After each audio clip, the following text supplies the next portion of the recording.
Am I the asshole for refusing to tell the school why my daughter was absent? My daughter is in the 5th grade. Thursday night she got her first period and it freaked her out.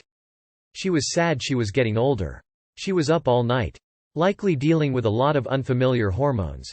We ended up taking the next day off for a mental health day. I called the school and said we'd had a personal matter and she wouldn't be in. She has a male teacher who she doesn't really get on with, so suffice it to say she wanted to keep this private. The next day her teacher stopped me after I dropped her off and kind of cornered me outside the building, blocking my path from leaving, which already grated on my nerves. He asked where my daughter had been the day prior. I said we'd had a personal matter at home and it was resolved now, thanked him for his concern, and said I really must be off to work now. He then said I had to tell him, kind of leaning over me and dropping his voice an octave as though he were trying to lord over one of the kids. Wasn't a fan of that either. I told him I didn't have to do anything, and if he continued to speak to me this way I might have to have a chat with the administrators.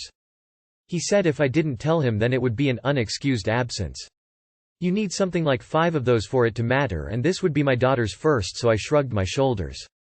Not to mention I could get it expunged at a higher level. Finally I said again I really couldn't be late to work, and I pushed past and left. He called after me that he couldn't be expected to do his job if I left him out of the loop on things like keeping my child out of school. I told him he'd have to manage.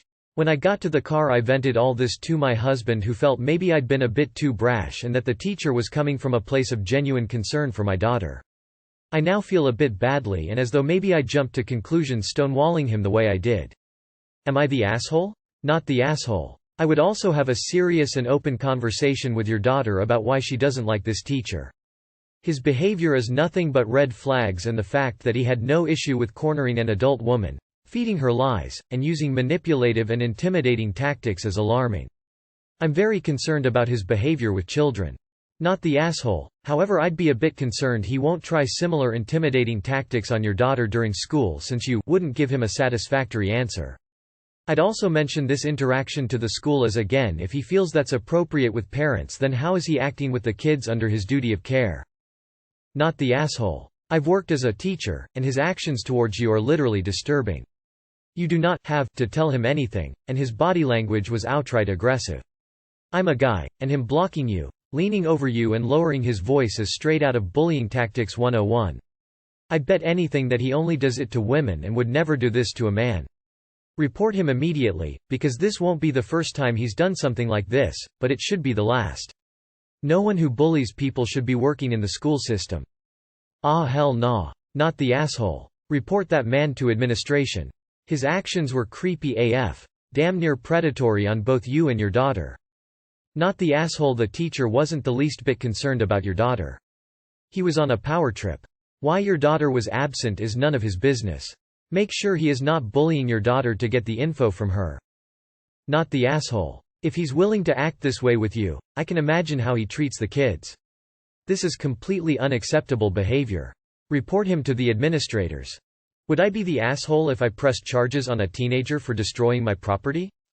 Last night coming home, a HS baseball player threw a baseball at my windshield. The school bus he was in and my truck were both going 60 mph opposite ways, and he just threw a ball at my window. It was late at night and I had 2 kids in my car. I have the option to press charges.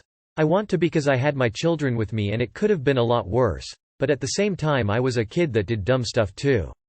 So if I pressed charges on a 16-17-year-old WIBTA? Edit.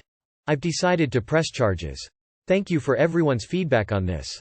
The kid has been identified, there's footage from the bus of him doing it. Not the asshole. This isn't run-of-the-mill dumb teenager stuff. This is something that could have seriously injured someone.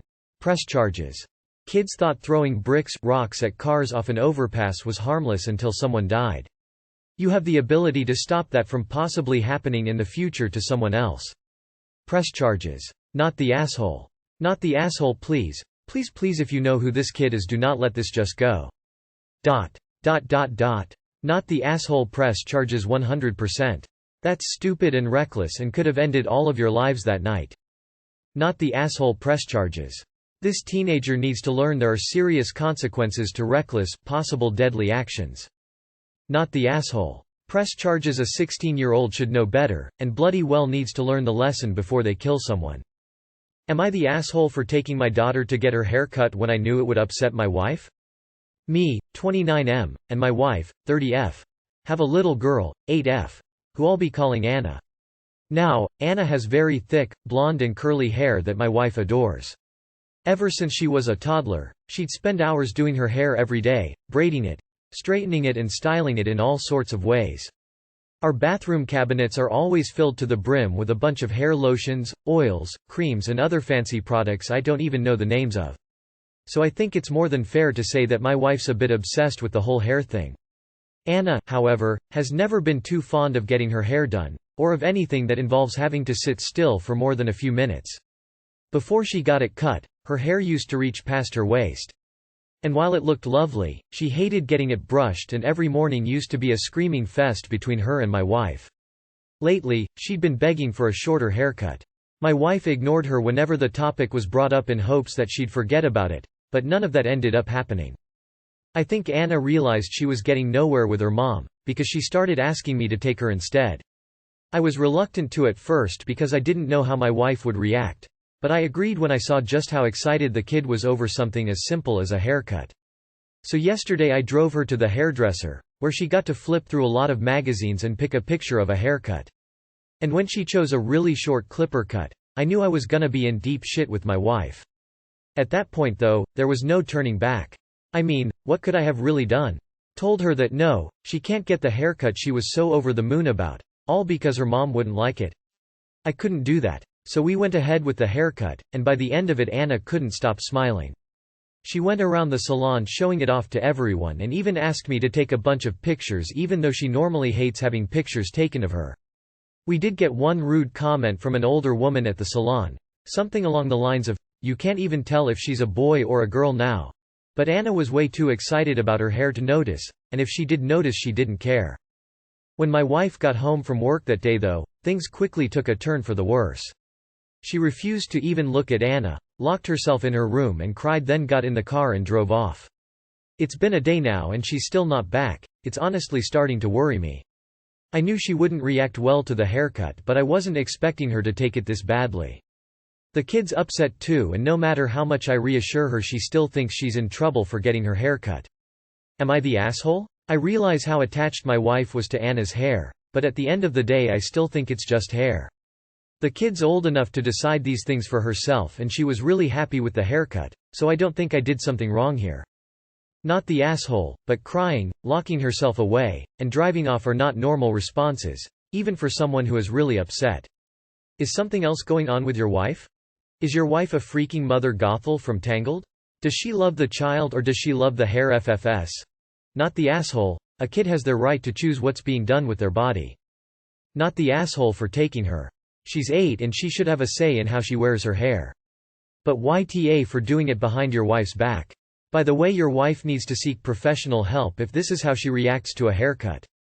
Not the asshole. My mom never let me choose how I got my haircut. I'm now over 40 and still resent her for it.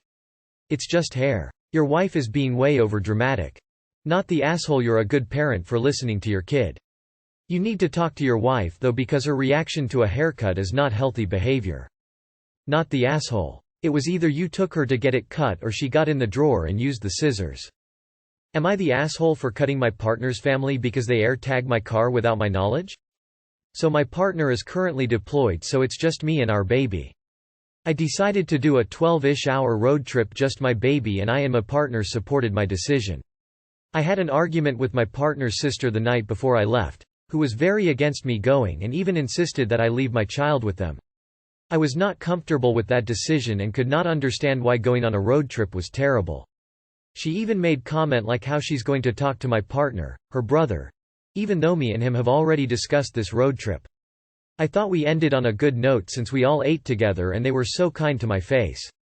Fast forward to a few days after I had arrived.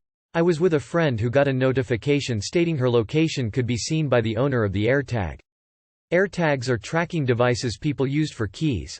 I thought that very odd since the friend I was staying with the night before got the same notification. However, this time I knew it was my car. I called the police since I had no idea who would AirTag me or follow me all the way to my friend's place. We later found the AirTag hidden under the dashboard where your feet go under the carpet and floor mat. The police did some digging and found the AirTag belonged to someone in my partner's family. I was furious. I ended up cutting those involved out of my life. Furious because they were so kind to my face and still put an AirTag that night before I left. Furious because they know I have an Android, so I wouldn't have known if my friends didn't have Apple. Furious because it's so controlling to me and downright creepy to stalk someone. It's been about 2 weeks and now I am starting to feel really bad about my harsh decision to cut them out. They claimed they did it for my child's safety, however, they could have just asked for updates or my location. I felt like my privacy was violated, as were my friends and family. I felt undermined as a mother and that there was no trust in me. However, I can't help but feel bad that my child will go a while without seeing his aunts and uncles who adore him. Even with so many boundaries crossed, I can't help but really be sad to not have them a part of his life for a while. I feel guilty for being angry and needing space for a while because I know they truly love their nephew, so I need to know, am I the asshole? Not the asshole, that was horrible. Also, there's an app called AirGuard and it tracks AirTags for Android. I hope you never have to need it, but just in case.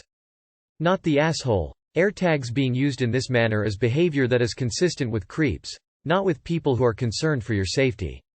They can state whatever bullshit response they choose. Stay the course. Keep them sidelined until your partner returns from deployment. Then your partner and you can decide how to continue the relationship going forward. It is not something that needs to be dealt with during a deployment.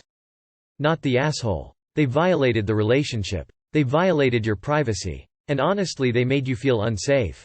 You are the child's mother. They don't get to override your opinions for their own. And they don't get to track your vehicle because they didn't get their way. Your child is better off without toxic influences, and if you do not stand firm and set a boundary, they will continue to do things like this in the future. You don't owe them anything. They made their choices. And I hope you told your husband too. Not the asshole. That's horrifyingly creepy and a total invasion of privacy. Not the asshole. What they did was invasive, creepy and controlling. You have a right to travel with your kid. I used to do road trips with both my children when they were small, and I'm a single mother. They hid a tracking device in your car. That's not okay. Your reaction is warranted, but if you're feeling no contact has gone on long enough, be sure when you speak to them again to tell them that what they did was a breach of privacy and trust and demand an apology. Not the asshole. You don't have to cut them off forever, but a little time and distance is absolutely an appropriate consequence of such an invasive action.